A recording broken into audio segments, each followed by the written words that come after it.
여러분 안녕하세요. 오늘 우리가 파헤쳐볼 자료는 종교의 미래에 대해 아주 도발적이면서도 매력적인 철학을 담고 있습니다. 바로 맹목적인 신앙에서 벗어나 인문 시대로 나아가야 한다는 한 강연자의 메시지인데요. 자, 종교의 진화라는 이 거대한 주제 속으로 바로 한번 뛰어들어 보겠습니다. 이 강연은 정말 뼈아픈 질문 하나로 문을 엽니다. 수천 년 동안 수많은 사람들이 기도하고 헌금하고 평생을 바쳐 헌신해 왔는데 대체 왜 인류는 여전히 고통받고 있는 걸까요? 이게 바로 오늘 우리가 탐구할 문제의 핵심입니다. 강연자는 과거 종교의 방식이 무언가 근본적으로 잘못되었다고 진단하고 있거든요. 자, 첫 번째로 살펴볼 부분은 바로 과거 종교의 한계입니다. 그동안의 종교는 인간의 의식을 깨우기 위한 진짜 공부를 시키지 않았습니다. 그 대신에 뭘 했냐?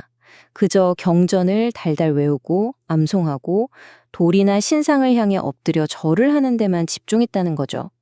스스로 지적인 성장을 이루기보다는 그저 생존을 위해서 맹목적으로 매달리도록 길들여졌다는 게 이 강연의 아주 흥미로운 비판점입니다. 그리고 이걸 아주 기가 막히게 보여주는 예시가 바로 절을 하는 횟수의 진화입니다.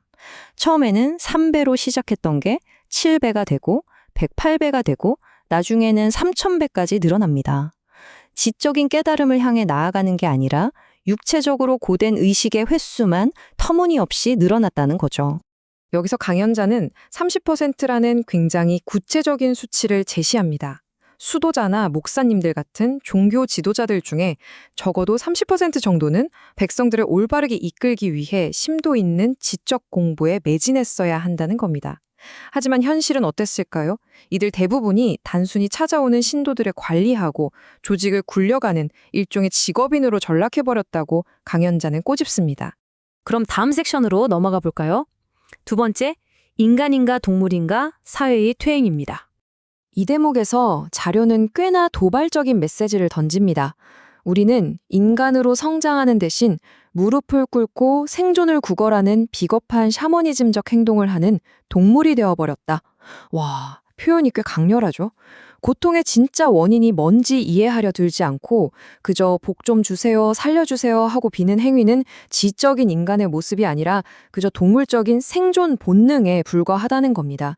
여러분, 흔히 종교에서 말하는 중생이라는 단어 들어보셨죠? 이 자료에서는 이걸 중간에 갇힌 존재, 즉 middle beings라고 아주 독특하게 재해석합니다. 우리 사회가 아직 올바른 정신적 교육을 받지 못했기 때문에 온전하게 깨달은 사람도 되지 못하고 그렇다고 완전한 동물도 아닌 그 어중간한 중간 상태에 머물러 있다는 진단이죠. 정말 생각할 거리를 많이 던져주는 관점입니다. 세 번째 주제로 가보겠습니다. 도술인가 깨달음인가 진정한 영적 성장의 차이에 대한 이야기입니다.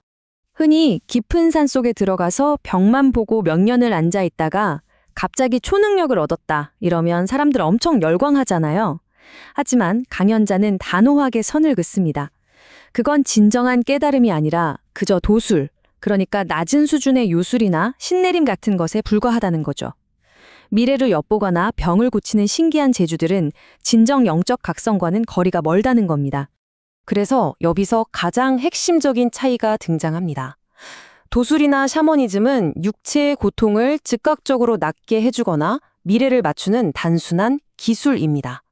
반면에 진짜 깨달음, 즉 선지식은 뭘까요? 그 고통이 도대체 왜 발생했는지, 그 사회적 근원을 미친 듯이 파고들어 공부해서 다시는 똑같은 고통이 반복되지 않도록 만드는 겁니다. 진짜 훌륭한 스승이라면 당연히 이 후자에 목숨을 걸어야 한다는 거죠. 자료에 나오는 정말 찰떡 같은 비유 하나 들려드릴게요.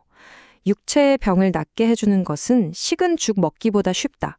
진정한 가르침은 왜 이 사회가 당신에게 그 아픔을 주었는지 함께 공부하는 것이다. 어떠신가요?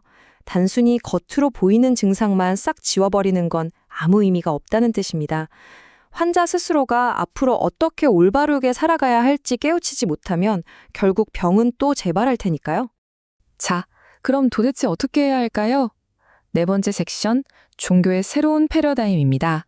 강연자는 여기서 굉장히 무거운 경고를 하나 던집니다. 지금 이대로의 방식은 이미 유효기간이 끝났고 완전히 판을 엎는 새로운 패러다임이 나오지 않는 한 사회의 고통은 100% 다시 돌아온다는 겁니다. 심지어 그때가 되면 평범한 신도들 뿐만 아니라 그들을 이끄는 종교 지도자들 스스로도 다시 병들고 무너지게 될 거라고 경고하죠. 시스템 전체를 완전히 뜯어고쳐야 할 시점이 온 겁니다. 그래서 제시하는 새로운 패러다임의 청사진이 바로 이겁니다. 첫째, 신도들에게서 돈을 걷는 행위를 당장 멈춰라.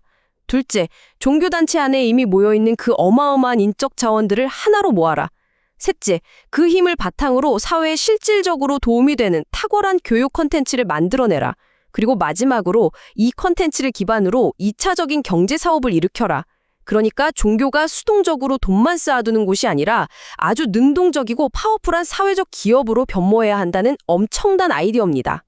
사실 가만히 생각해보면요. 한 국가를 풀이채 바꿔놓고 한 단계 끌어올릴 수 있는 최고의 조직력, 막대한 자본, 그리고 정말 각계각층의 똑똑한 전문 인력들을 이미 몽땅 다 한 곳에 모아둔 곳이 바로 종교기관입니다. 강연자는 이 거대한 변화를 일으킬 수 있는 완벽한 인프라가 이미 우리 눈앞에 준비되어 있다고 아주 긍정적으로 분석하는 거죠. 드디어 마지막 5번째 섹션입니다.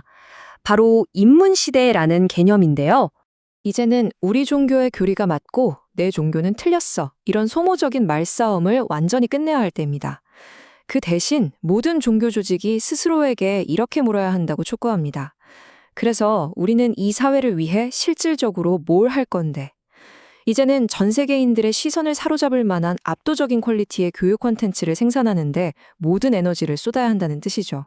강연자는 이 가슴 뛰는 웅장한 비전으로 자신의 철학을 마무리 짓습니다. 우리가 스스로 주체가 되어 진짜로 조상과 스승, 그리고 신을 위하는 입문시대를 열어야 한다. 그저 하늘만 쳐다보고 무릎 꿇고 비는 수동적인 과거에서 벗어나서 우리 자신이 주인공이 되어 적극적으로 사회에 기여하고 실천하는 삶. 그게 바로 이 자료에서 말하는 진정한 의미의 입문시대인 것입니다. 자, 오늘 준비한 자료 해설은 여기까지입니다. 어떻게 들으셨나요? 과거 수천 년을 지배해온 종교라는 거대한 제도가 마침내 미래 사회를 이끌어갈 거대한 교육의 엔진으로 변모하게 될 때, 과연 그 속에서 우리는, 그리고 여러분은 어떤 역할을 맡게 될까요? 이 묵직한 질문을 한 번쯤 곰곰이 생각해 보시길 바라며 오늘의 해설을 마치겠습니다. 감사합니다.